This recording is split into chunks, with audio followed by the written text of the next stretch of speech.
Hello, I'm Dylan Chavez, and I will be presenting a little bit of history of Roman architecture. Um, Roman architecture was very much a subset of Greek architecture, and you can kind of see that within some of the ways they design their structures, and a lot of just the same details you see within Greek architecture was also used in Roman architecture. Um, no.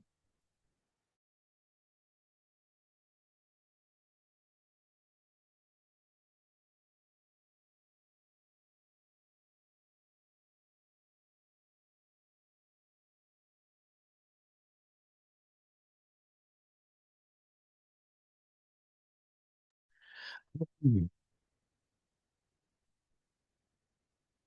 Hmm. Hello, I'm Dylan Chavez, and I will be presenting a little bit of Roman architecture today, just the history and a little bit of the background and maybe stuff people didn't know about it. A lot of Roman architecture was extremely influenced by Greek architecture, from the way that the Greeks were so precise in their layouts, the use of columns, and even the names of the style of columns used. Romans used the same, idea that the Greeks did for theirs.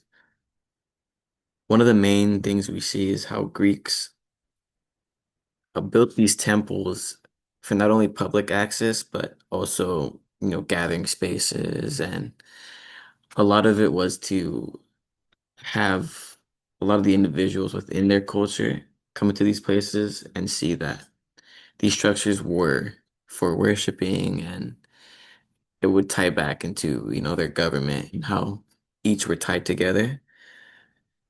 And not only were the Romans influenced by this Greek style of architecture, but also, a lot of Western countries and a lot of places around the world were influenced by Roman architecture in the same ways where we see Roman architecture being influenced by the Greek culture.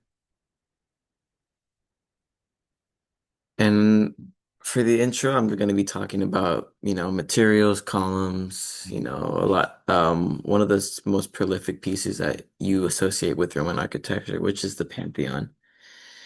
Kind of their symbolism and iconography, kind of how it influenced other cultures and other architectural characteristics of Roman architecture that can be missed, but usually you can tell just from looking at it, what Roman architecture was designed to do. And the materials. For the materials, a lot of what Rome used before kind of becoming this great empire was the traditional wood, and you have different kind of easy materials to work with. But a lot of the problems that they found was that a lot of their structures would collapse because just these materials were not meant to withstand the test of time.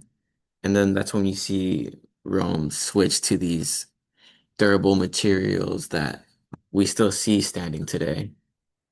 And they use a lot of limestone, which um helps kind of fill in the cracks of certain spots of concrete, which makes it so durable. And we see that with the Pantheon. The Pantheon has a mixture of, concrete limestone to a way that he was able to fill in a lot of the cracks that we see some of these destroyed, you know, remnants of these beautiful structures that didn't, have the same type of material the Pantheon did, and we see them just crumble. Another like big characteristics of Roman architecture is these columns that are used, and a lot of the columns are used more as a decorative piece to show, power or wealth are kind of these structures of importance. And I think it goes by Doric, Ionic, and Corinthian. Doric being, the most plain, kind of just regular standard mill structures, nothing to show like importance or of like status. Ionic is the second, which is just a little bit nicer. And you see kind of just these fluted little, it kind of looks like an open book. Because we see those at the very top, which is like a stark difference to what we see with Doric. And then Corinthian being the most, high luxury, high end places that show that there is something of importance to where these columns were decorated this way. But a lot of what people don't know is that there's two other ones that um, Rome also used, which was Tuscan and composite. Tuscan being even more plain than Doric, it was just a structural piece that was used to carry these, big structures. And then the composite is almost the same as a Corinthian. Same style, same kind of decorative piece. And these were both kind of used with in higher structures or higher level of places. And then we have the Pantheon kind of showcasing just how innovative the Romans were in their layouts, how precise they were, how thoughtfully they, you know, laid out these plans and laid out these structures, which is kind of just still amazing to see to this day, especially in person, seeing how large these columns are. And I think what's most fascinating is when I was studying architecture and still am, but before, as like a student, one of my teachers said that the ground that the Pantheon sits on isn't where it was originally made.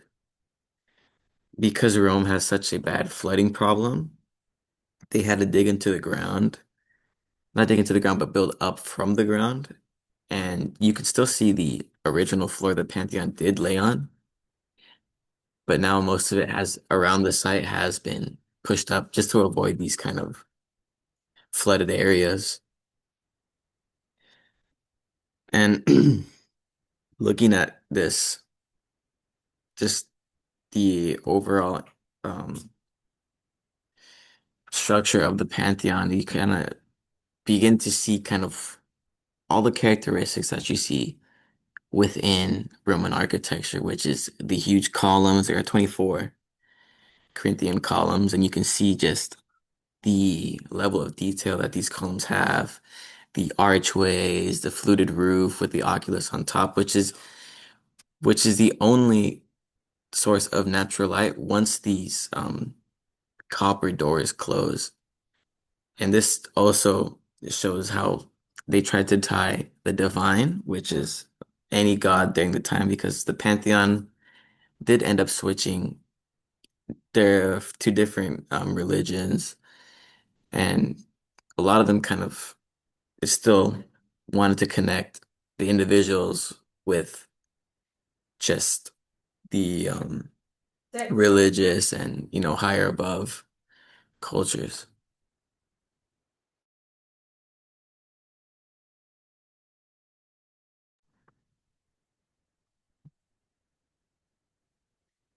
And as I was discussing before, you see kind of just these symbolic and iconography kind of littered around Roman architecture because a lot of the emperors enjoyed showing their status of power as Rome was one of the greatest civilizations and empires during the time. And you can see just how much they wanted to connect their victory and just everything they accomplished within their structures, the mosaics, the frescoes, all littered around the church, even their sculptures were depictions of certain, icons, usually emperors or saints, and a lot of their gods too. And I think what's most telling is the Arc de Triomphe, or their arches of, of these victories that they won, and it depicts these battles like that the Romans fought, and it just is also another showcase of just how much, iconography was played such a heavy role within Roman architecture. And we have more pictures of the Pantheon, the fluted interior square shapes that decrease as they get a little bit smaller, which was the only way that they could keep this dome standing was to make the very top of it thinner than the support structure on the bottom. And you can see just how precise the archways and even more columns within the interior to show that this place was an icon. It was a symbolic structure that really showed just the power of the Roman Empire during the time it was created. And other heavy influences were Western countries, like also America, some Islamic architecture, medieval architecture, neoclassical architecture was also heavily influenced. And a lot of, especially in Western countries, they still remain a symbolism of power. And you can see that the um the picture above is using the Ionic style of columns with the little fluted, almost like scroll book or hair type of features, as well as the bottom depiction is also using the Ionic columns. And a lot of what we discussed already, or what I discussed, is also just well known within Roman architecture, which is, durable materials, symmetrical layouts and balances, which you could see from just their floor plans, but just how kind of precise they were in their layouts. There was no space that was not meant to be used within Italian, architecture and their site planning. And yeah, that is my presentation on Italian architecture or Roman architecture. Thank you.